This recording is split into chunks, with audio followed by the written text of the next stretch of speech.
बिस्मिल्लाहिर्रहमानिर्रहीम। शुरू अल्लाह के नाम से जो बड़ा मेहरबान और नहायत रहम करने वाला है। आज हम बात करेंगे हज़रत सुलेमान अलैहिस्सलाम के बारे में। प्यारे दोस्तों, कहा जाता है कि हज़रत सुलेमान अलैहिस्सलाम हज़रत दाऊद अलैहिस्सलाम के बेटे थे, जिनका किस्सा हम पहले सुन चुके हैं। कुरान पाक में आपका जिक्र सूरह बकरा, सूरह इनाम, सूरह अंबिया, सूरह नमल, सूरह सबा, सूरह सौद में आया है। वीडियो को शुरू करने से पहले आप हमारे चैनल को सब्सक्राइब कर दें और नीचे दिए गए बेल आइकन को दबा दें ताकि हमारी आने वाली तमाम वीडियोस आप तक पहुंचती रहें। प्यारे दोस्तों, कहा जाता है कि अल्लाह ताला ने आपको भी नबूवत और बादशाहत दोनों अता की थी। इंसानों के अलावा जिन हो और जानवर और हवा भी आपके ताबे कर दिए थे। आप इन सब की बोलियां भी समझते थे और बोलते भी थे। आपके जमाने में बनी इसराइल को बहुत बड़ाई हासिल हुई जो इससे पहले कभी ना हुई थी।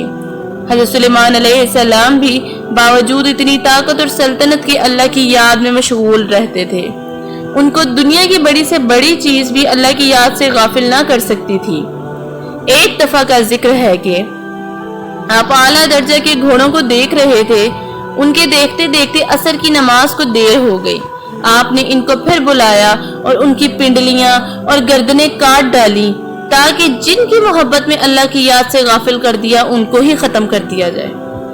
एक जगह और जिक्र आता है कि आप अपनी फौजियों के साथ तशरीफ ले जा रहे थे। चलते चलते चूंटियों की वादी में पहुंचे। एक चूंटी ने कहा, अपने अपने घरों में घुस जाओ, ऐसा ना हो कि सुलेमान और उसका लश्कर तुम्हें तबाह कर दे और उन्हें इसकी खबर ना हो। आप चूंटी की बात सुनकर मुस्कुराए और कहा, ऐ अल्लाह, मुझे तौफीक दे कि मैं तेरी नेमतों का शुक्र अदा करूं जो तूने मुझे और मेरे माँ बाप को दी, और ऐसे नेक काम करूं जिनसे तू खुश हो, और अपनी मेहरबानी से मेरे मरने के बाद मुझे अपने नेक बंदों में दाखिल फरमा। एक और जगह जिक्र आता है कि आपने परिंदों की हाजिरी ली तो उसमें हुदहुद नजर नहीं आया। आपने फरमाया, इसकी गैर हाजिरी पर हम इसको सख्त सजा देंगे या ज़िबह कर देंगे, वरना उसकी गैर हाजिरी की वजह बयान करे। थोड़ी देर बाद हुदहुद आ गया। उसने अर्ज किया कि सबा के शहर से बिल्कुल सही खबर लेकर आया हूँ। मैंने एक औरत देखी है जो वहाँ हुकूमत करती है। उसके पास हर तरह का सामान है। उसका बहुत बड़ा तख्त है। मलिका और उसकी कौम के लोग सूरज को सजदा करते हैं और शैतान ने इनको सीधे रास्ते से रोक दिया है। हुदहुद ने बयान खत्म किया तो आपने इस मलका के नाम खत दिया। अल्लाह के नाम से शुरू करता हूँ जो बड़ा मेहरबान और निहायत रहम करने वाला है।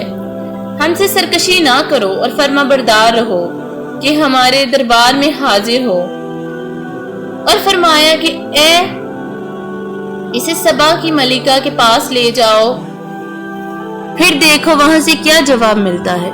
सबा की मलिका, जिसका नाम बिल्कीस था, ये खत अपने दरबारियों को पढ़कर सुनाती है और उनसे पूछती है कि तुम इसकी बाबत क्या कहते हो।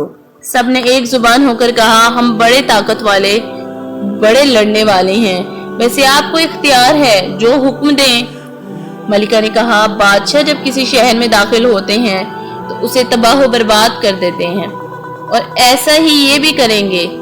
मैं इनके पास कुछ तोहफे देकर भेजती हूँ और देखती हूँ कि मेरे एलची क्या जवाब लाते हैं। जब एलची तोहफे लेकर आए तो हज़रत सुलेमान ने फरमाया, तुम्हारे तोहफे तुम ही को मुबारक हो, तुम उन्हें वापस ले जाओ।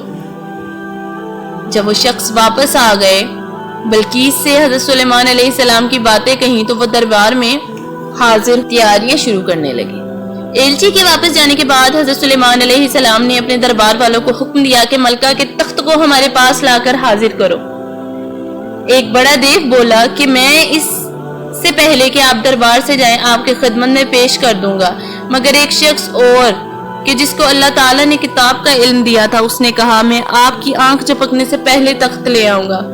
चिनाचे आपकी खिदमत में तख्त पेश किया गया तो आपने फरमाया कि मेरे अल्लाह का इम्तिहान है कि मैं इसका शुक्र अदा करता हूँ या नहीं। बहरहाल तख्त की सूरत बदल कर बिछा दिया गया और बिल्कीस आ गई तो उससे पूछा कि तुम्हारा तख्त भी ऐसा ही है। बिल्कीस ने जवाब दिया, ये तो बिल्कुल वैसा ही है, और हम तो पहले ही आपकी शान और शौकत और कुव्वत और ताकत को जानते हैं और आपको मान गए हैं।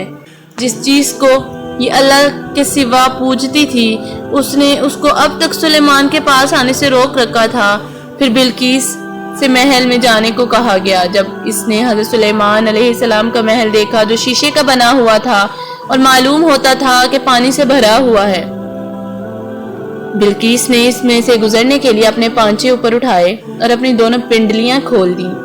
حضرت سلیمان نے دیکھا تو فرمایا یہ محل ہے جس میں شیشے جڑے ہوئے ہیں۔ غرض جب بلقیس کو اپنے مذہب کی غلطی محسوس ہوئی تو پکار اٹھی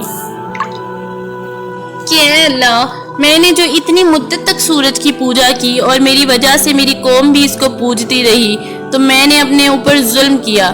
اب میں سلیمان کے ساتھ تمام جہانوں کے پالنے والے پر ایمان لاتی ہوں۔ حضرت سلیمان علیہ السلام اتنے بڑے نبی اور اتنے بڑے بادشاہ تھے کہ انسان، جن، پرندے اور حواس سب ان کے تابع تھے، مگر آپ غریبوں اور بے کسوں کے ساتھ بیٹھ کر کھانا کھاتے تھے اور اپنے ہاتھ سے چٹائیاں اور ٹوکریاں بنا کر روزی کماتے تھے۔ ہر وقت یاد الہی میں مشغول رہتے تھے، راتوں کو بہت کم سوتے، دن میں اللہ کی مخلوق کی خدمت کرتے، بس یہی ان کی زندگی تھی۔ اسی لیے ہمیں بھی عبادت الہی اور خدمت خلق کرنا چاہیے تاکہ ہمارا شمار نیک لوگوں میں ہو اور ایسے لوگ بن جائیں کہ جس سے اللہ اور اس کا محبوب راضی ہو جائے۔ ملتے ہیں نیکسٹ ویڈیو میں، تب تک کے لیے اللہ حافظ۔